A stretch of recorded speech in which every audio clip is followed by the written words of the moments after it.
Hey, so I wanted to talk about a subject that I find is extremely important and also very, very interesting. It's all inspired by a video that I find really interesting from my mentor, Thierry Casasnovas, and I'll put the link to the video in the description. Um, it's i- the subject I want to bring to your attention is that of the link between adrenal fatigue and neurodegenerative autoimmune diseases such as Parkinson's, Alzheimer's, and multiple sclerosis. Well, obviously, I'm not a doctor and I'm not a specialist about these conditions that have definitely different symptoms, extremely different symptoms and ways of affecting the people.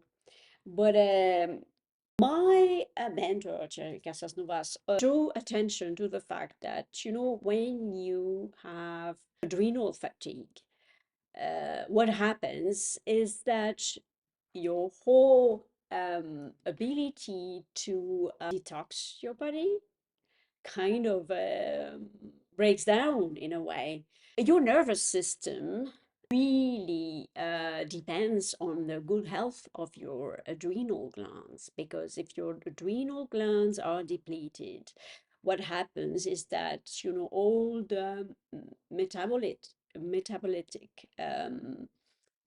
waste uh, that are caused because you're alive, because you're thinking, because you're moving your muscles, because you're breathing.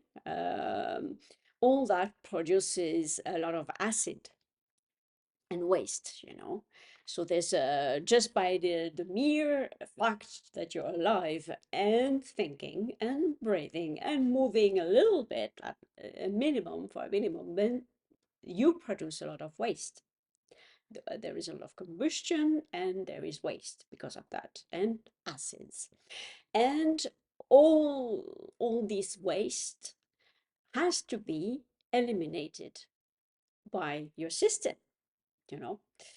And when you are in a state of depletion, adrenal depletion, well, it doesn't happen because your system is not has lost its faculty of cleansing itself.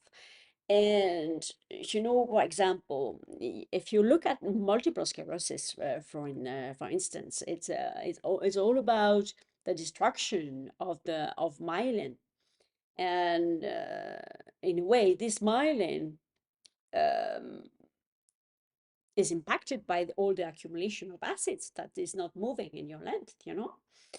Parkinson's. Parkinson's is all about restrictions of the neurons in your brain.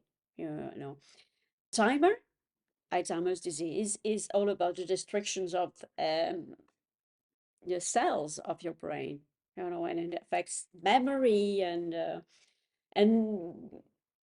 these conditions they are impacted by the accumulation of proteins some way in your brains, and the acids that are not being evacuated from your body. So when you have an accumulation of acids, the body has three ways of dealing with acids. So you have edema, where you have a dilution of by bringing liquids. So the diluting and the acids are diluted, and so this is how it deals with it.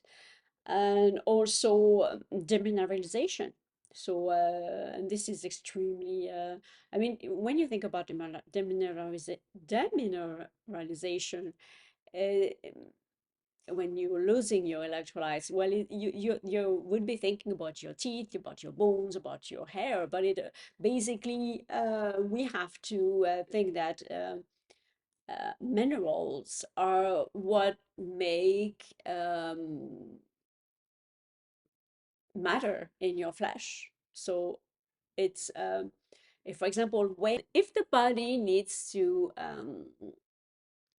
deal with toxicity in the liquid system, then it's gonna attack and take minerals from what is the closest, and this is going to attack your blood vessels, the structure, the structure of the vessels, and this is when you have problems like an aneurysm, and your vessels become weaker and they are more prone to breakage, and this is extremely serious, you know.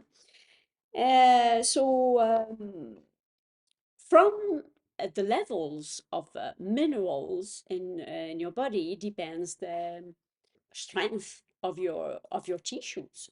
The other way the body has to deal with acidosis is by stocking acids in mucus that is composed of. We have a system there that is where there is a lot of stagnation. Why there is stagnation? Because the system has lost its ability of cleansing itself. I mean, there's an accumulation of acidosis. And basically the cells, the cells basically they work like any kind of a living organism. They need oxygen, they need food, and they need to be able to eliminate waste like any organism. And what happens is that the cells, they are surrounded by all these acids and wastes.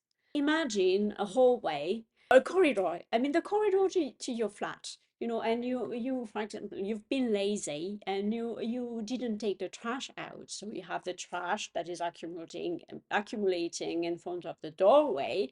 And if it keeps accumulating, what happens is that it's when you get to your flat, you have to push through it, and you cannot really get in, and you cannot really get out, and you cannot breathe properly, and it's taking everything over, and you cannot move in your flat anymore because of all this waste that is accumulating. So basically, you can imagine the same thing with your cells. I mean, if their environment is just full of waste, then they cannot get oxygen, they cannot get their nutrients, and I mean it's not flowing as it should. The nutrients cannot flow properly, and the waste, they cannot get rid of the waste anymore, because I mean there's so much waste. I mean they would have to, so this is exactly what happens. Parkinson's and Alzheimer's have a lot to do with, they have definitely common causes. This accumulation of waste and this inability to move the lymph and the toxins and eliminate the waste properly. And there is this very important subject that we talk about more and more. So we all know about leaky gut. Definitely, when you have toxins that are leaking through inside in your body through the gut. Well, you may or may not have heard about it, but there's a leaky brain also, where you have toxins that are going through the blood-brain barrier in your head, and this is extremely concerning, because you have anything and everything that can impact your brain. When you have the leaky brain, it definitely has an impact on diseases such as Alzheimer's, Parkinson's, and multiple sclerosis. What is the take of all this? I don't want to scare everybody, but there is definitely something we can do about all this, especially if we don't wait until the last minute. So one thing is definitely about bringing as much minerals and nutrients as possible, because the health of the tissues in your brain and in your vessels and in all these parts of the body is going to play a very, very important part in your body's ability to defend itself. Obviously, the main take about all this is the importance of having strong adrenal glands, and having the possibility of detoxing, and also fat. For example, for the multiple sclerosis, the myelin is composed or depends on the body's access to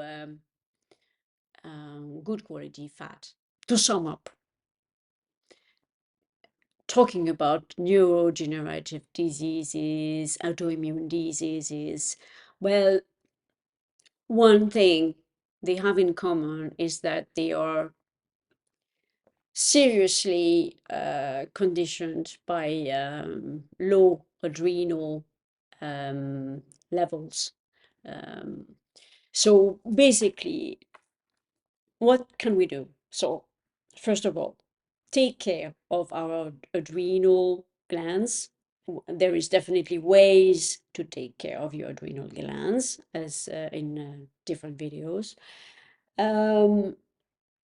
Take loads of minerals, so you can take them in forms of vegetable juice, for example.